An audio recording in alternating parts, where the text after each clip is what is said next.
এই যে খুব খেয়ে দিয়ে সেজে গুজে রাজসভায় যাচ্ছ, তা আমার ব্যাপারটা মনে আছে তো? তোমার আবার কি ব্যাপার? ভুলে বসে আছো তো?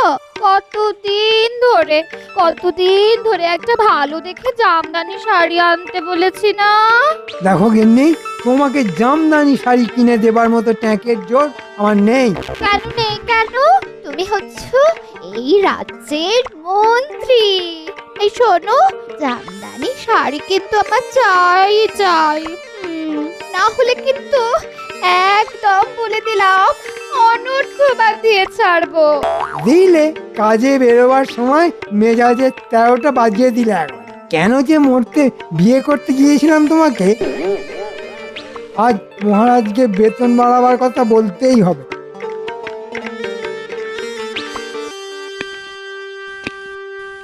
আরে এসো এসো মন্ত্রী, তা বলি শরীর স্বাস্থ্য ভালো তো? মন নিয়েই তো শরীর মহারাজ, তা মনই যদি ভালো না থাকে তাহলে শরীর স্বাস্থ্য ভালো থাকবে কি করে? হ্যাঁ, কিন্তু মন ভালো নেই কেন? কি করে থাকবে মহারাজ? যা বেতন পাই তাতে তো নুন আনতে পান্তা ফুরিয়ে যায়, সেই নিয়ে তো সংসারে নিত্য অশান্তি। এ এ আবার কিরকম কথা মন্ত্রী? আমার রাজসভার সকল সদস্যের থেকে তুমি বেশি বেতন পাও। কিন্তু তাতেও যে চলে না মহারাজ। ওই যে একটা কথা আছে না, যে ছেলে বেশি পায় সেই ছেলে আরো চায়। দেখো গোপাল, কথা হচ্ছে রাজা আর মন্ত্রীর মধ্যে। সামান্য এক ভাঁড় হয়ে তুমি এর মধ্যে নাক গলাতে আসছো কেন? আসলে আপনার কথা শুনে না নাকটা বড় সুরসুর করে উঠল। গোপাল যতই টিপ্পনি কাটুক না কেন, এবার কিন্তু আমার বেতন বাড়াতেই হবে মহারাজ। সম্ভব নয়। একে তো এতগুলো লোকের বেতন জোগাতে গিয়ে আমি জেরবার হয়ে যাচ্ছি, তারপরও আবার বাড়তি বেতনের বোঝা। না মন্ত্রী না, যা পাচ্ছ তাতেই মানিয়ে নাও। তাহলে রাজসভার দু একজনকে ছাঁটাই করে দিয়ে সেই বেতনটা আমাকে দিয়ে দিন। হ্যাঁ, তা কাকে ছাঁটাই করবো শুনি? গোপালকে করুন। সত্যি কথা বলতে কি, রাজসভায় এসে ভুঁড়ি আর টাক দেখানো ছাড়া ওর তো তেমন কোনো কাজ নেই। কিন্তু এই ভুঁড়ি আর টাকের মধ্যে যে বুদ্ধি আছে সেটা তো আপনার নেই মন্ত্রী মশাই। বেশ, ঠিক আছে, হয়ে যাক একটা বুদ্ধি পরীক্ষা। এমন একটা জিনিসের নাম বলো তো যে নিজে ভিজেও আমাদের শুকিয়ে রাখে। খুব সোজা মহারাজ, ছাতা। হ্যাঁ, ছাতা তো শুধু বৃষ্টি থেকে আমাদের মাথা বাঁচায়, কিন্তু বৃষ্টির জলে আমাদের হাত পা যদি ভিজে যায় সেটা তাহলে কে শুকোবে? গামছা মহারাজ, নিত্য নিজে ভিজে আমাদের গা শুকনো করে দেয়। সাবাস সাবাস, তাহলে বুঝতে পারছো তো মন্ত্রী, গোপালের মতো বুদ্ধিমান লোককে কখনোই ছাঁটাই করা যায় না। না না, কোনো মতেই করা যায় না। তারপর সেনাপতি। আমি শত্রুর হাত থেকে এই রাজ্যকে রক্ষা করি মহারাজ।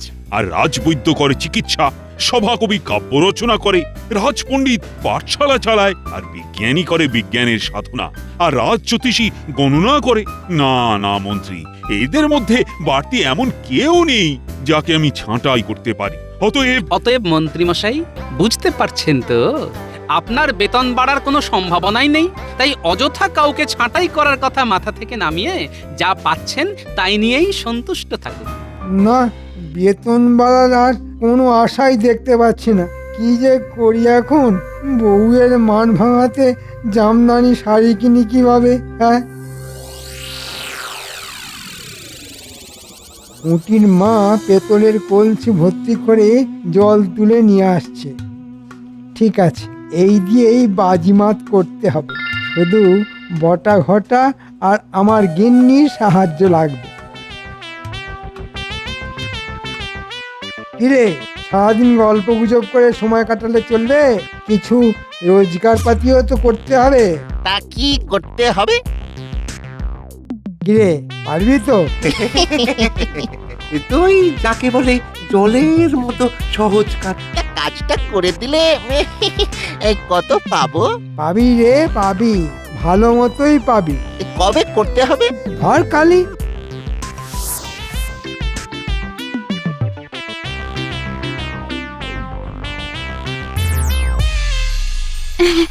কি গো, আমার জামদানি শাড়ি এনেছো? চিন্তা করো না, 2-1 দিনের মধ্যেই পেয়ে যাবে। তবে তার জন্য তোমায় একটা কাজ করতে হবে। আমাকে আমাকে কাজ করতে হবে? তা কি কাজ শুনি? ওই তো জলের ধারে বসে জলের মতো সোজা কাজ একটা, মানে ঠিক কাজও নয়, শুধু একটু গল্প করা, ব্যাস। আর ঠিকঠাক করতে পারলে শুধু জামদানি শাড়ি কেন, তার সাথে সোনা হিরে কিছুরই অভাব থাকবে না তোমার। বাবা রে বাবা, কি দুষ্ট বুদ্ধি তোমার মাথায়।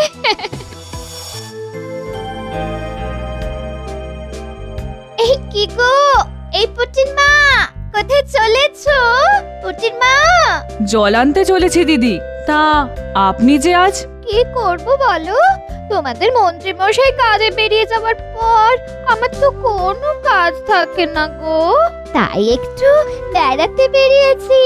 তা এতদিন পর যখন দেখা হয়ে গেল, তখন চলো না পুকুর পাড়ে বসে দুজন একটু গল্প করি।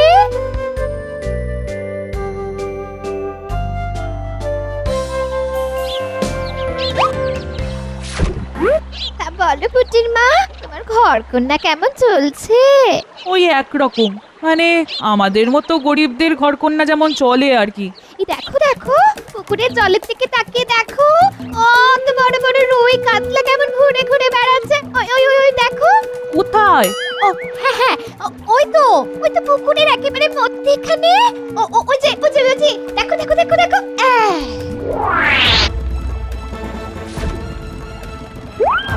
কই গো দিদি, আমি তো কোনো বড় রুই কাতলা দেখতে পাচ্ছি না।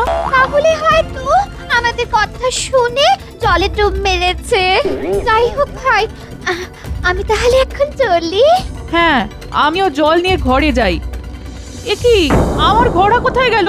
ঘোড়া কে নিল? তাই তো, কে নিল? হ্যাঁ হ্যাঁ, হায় হায় হায়, ওটা যে আমার বিয়ের দানের ঘোড়া। ভেবেছিলাম মেয়ের বিয়েতে দেব, এখন কি করব? এ বাবা, দেশে কি চোরের উপদ্রব বেড়েছে দেখেছো? দুটো জলজাত মানুষের চোখের সামনে থেকে ঘোড়া নিয়ে পালালো। যাও যাও, এক্ষুনি গিয়ে মহারাজের কাছে নালিশ করো, তিনি ঠিক উদ্ধার করে দেবেন তোমার ঘোড়া। ঠিক বলেছেন, যাই বাড়ি গিয়ে পুটির বাবাকে বলি।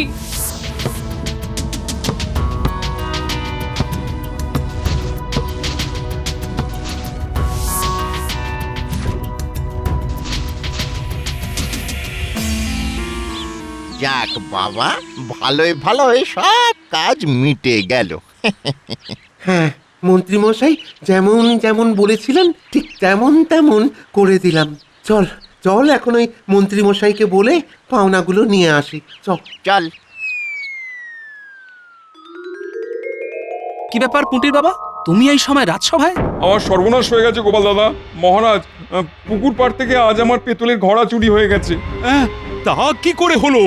আগে মহারাজ, রোজকার মতো আজও পুটির মা ঘোড়া নিয়ে পুকুর থেকে জল আনতে গিয়েছিল।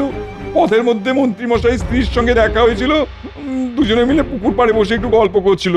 তারপর?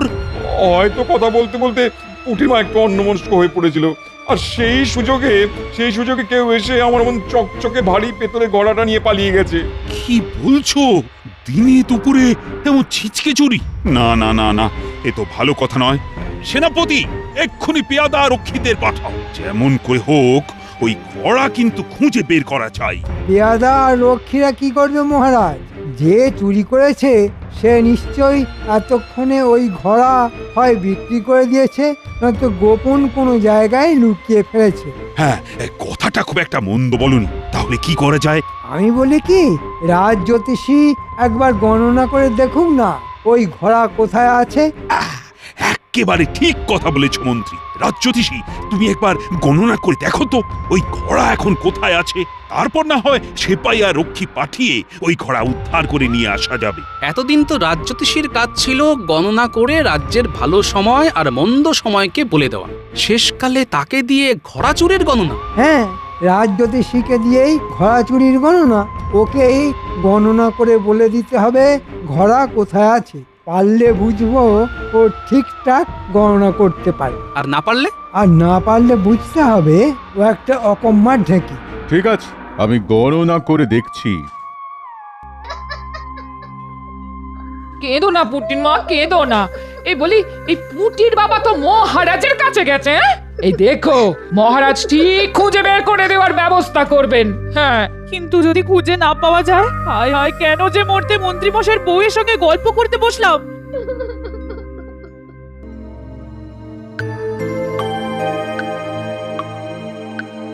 কি গো রাজ্যতীষী, তোমার গণনায় কিছু কি বের হলো?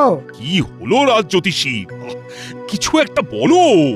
না মহারাজ, না, এ কাজ আমার দ্বারা হবে না মহারাজ, আমার দ্বারা হবে না। জানতাম হবে না।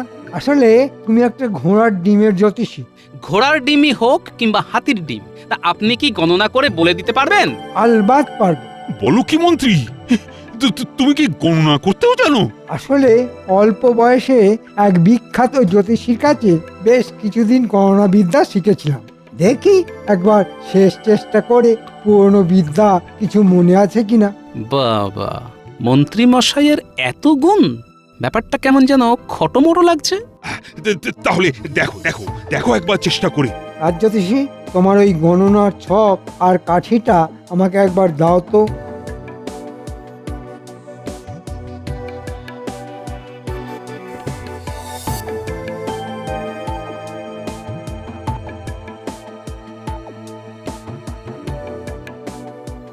ওমা, আর কেঁদো না। দিদা তো বলছে মহারাজ ঠিক খুঁজে বের করে দেবেন। পেয়ে গেছি মহারাজ। হ্যাঁ, পেয়ে গেছো মানে? মানে চোরটা যে কে সেটা বুঝতে না পারলেও ঘোড়া কোথায় আছে সেটা গণনা করে জেনে গেছি। বাবা, এত তাড়াতাড়ি ঘোড়া কোথায় আছে সেটা গণনা করে ফেললো? কোথায় আছে? কোথায়? বাঁশ বাগানের ভেতর মাটির তলায় পোঁতা আছে। চলো চলো চলো, সকলে সেখানে যাই।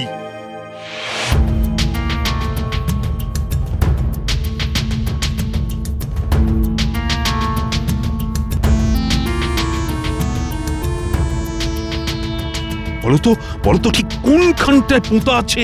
মনে হচ্ছে এইখানটা।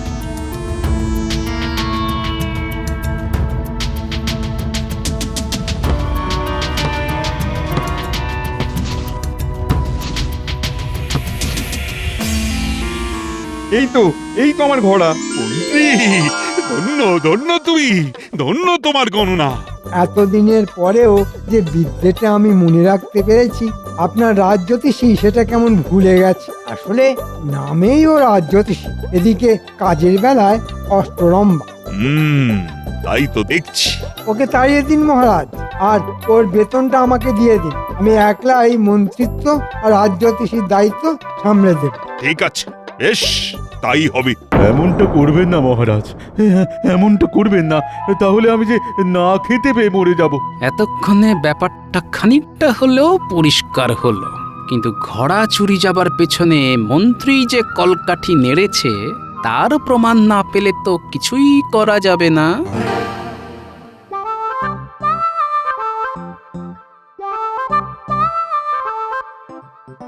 দেখলে তো, বলেছিলাম না মহারাজ তোমার ঘোড়া ঠিক উদ্ধার করে দেবেন। হ্যাঁ, সত্যি কথা বলতে হয়, ঘোড়া কিন্তু মহারাজ উদ্ধার করে দেননি, ঘোড়া উদ্ধার করে দিয়েছেন মন্ত্রী মশাই।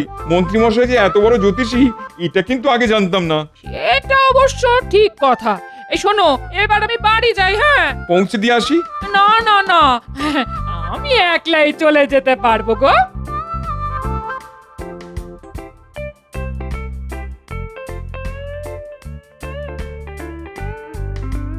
দেখলি তো মন্ত্রী মশাই এবারও আমাদের ঠকালো। ঠিক বলেছিস, পুটির মায়ের মন্ত্রী মশাইয়ের কোন ঠকানোর কথা বলছে এরা? কঠিন কাজ করে দিলাম, আর পারিশ্রমিক ওই মাত্র 1 টাকা। দাঁড়া না, এরপর আর কোনো কাজ করতে বললে এমন ঝোলাবো না। রে বাবা, বেশ গোলমেলে ব্যাপার মনে হচ্ছে। হ্যাঁ, বাড়িতে গিয়ে বুড়োকে সব বলতে হবে দেখছি।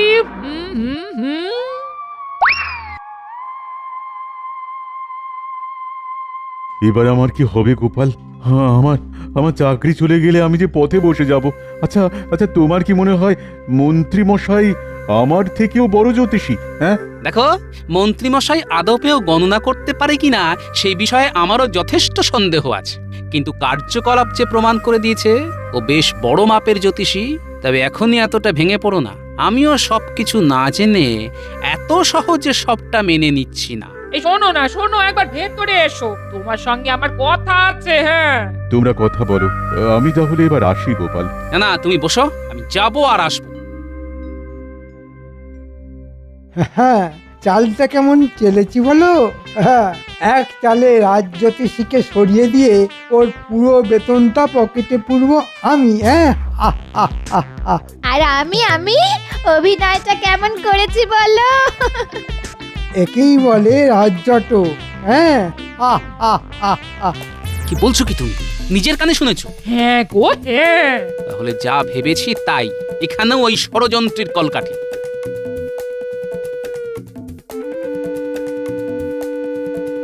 চলো রাজজ্যোতিষী, একবার মহারাজের কাছ থেকে ঘুরে আসি।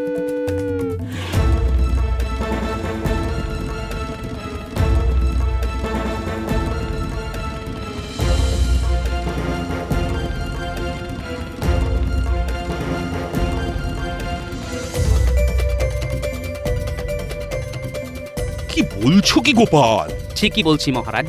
কিন্তু হাতে নাতে প্রমাণ ছাড়া মন্ত্রীর বিরুদ্ধে তো আমি কোনো ব্যবস্থা নিতে পারি না গোপাল। ঠিক আছে, কটা দিন অপেক্ষা করুন। ঘটনার ল্যাজটাকে যখন ছুঁতে পেরেছি তখন মাথাটা চেপে ধরতে কতক্ষণ?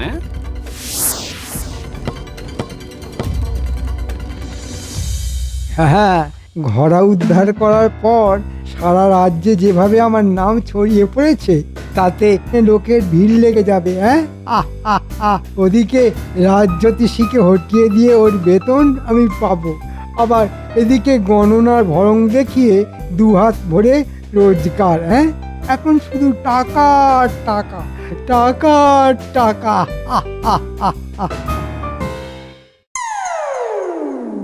মন্ত্রী, শুনলাম তুমি নাকি একটা ভাগ্য গণনার দোকান খুলেছো। ঠিকই শুনেছেন মহারাজ, আসলে আমি খুলতে চাইনি, কিন্তু আমার সুপ্ত আর লুপ্ত প্রতিভার পরিচয় পেয়ে মানুষজন এসে এমন করে ধরলো যে। তা কোথায় ধরলো মন্ত্রীমশাই? হাত না পা?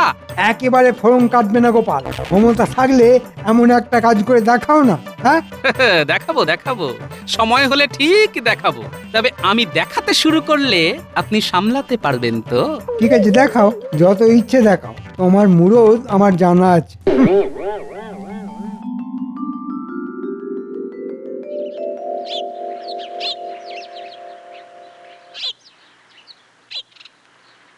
মন্ত্রীর এই জ্যোতিষীর ভণ্ডামি হাতে নাতে ধরি কি করে?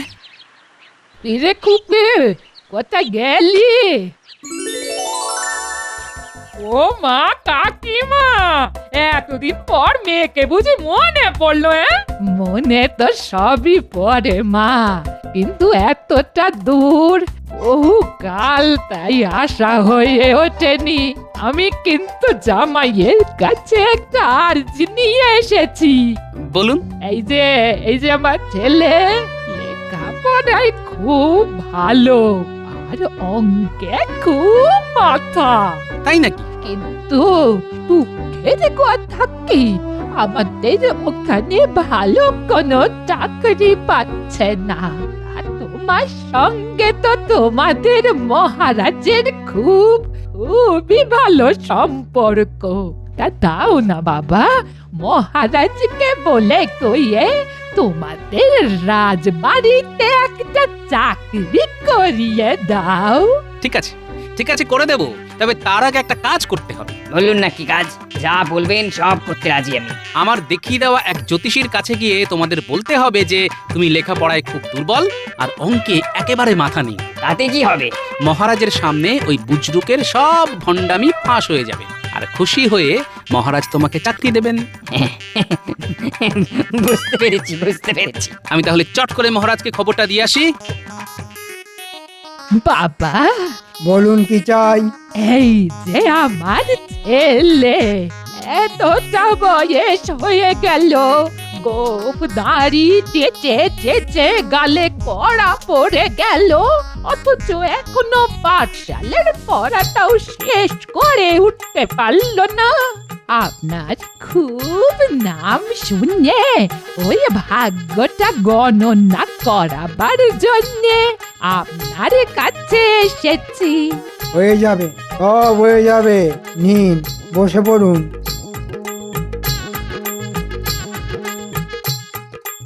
বটা ঘটাকে ধরে আনার জন্য পেয়াদা পাঠিয়ে দিয়েছি।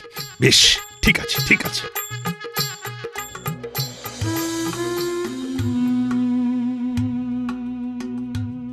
যা বুঝলাম তাতে ওর সর্বস্থানে শুধু শনি আর রাহু বিরাজ করছে।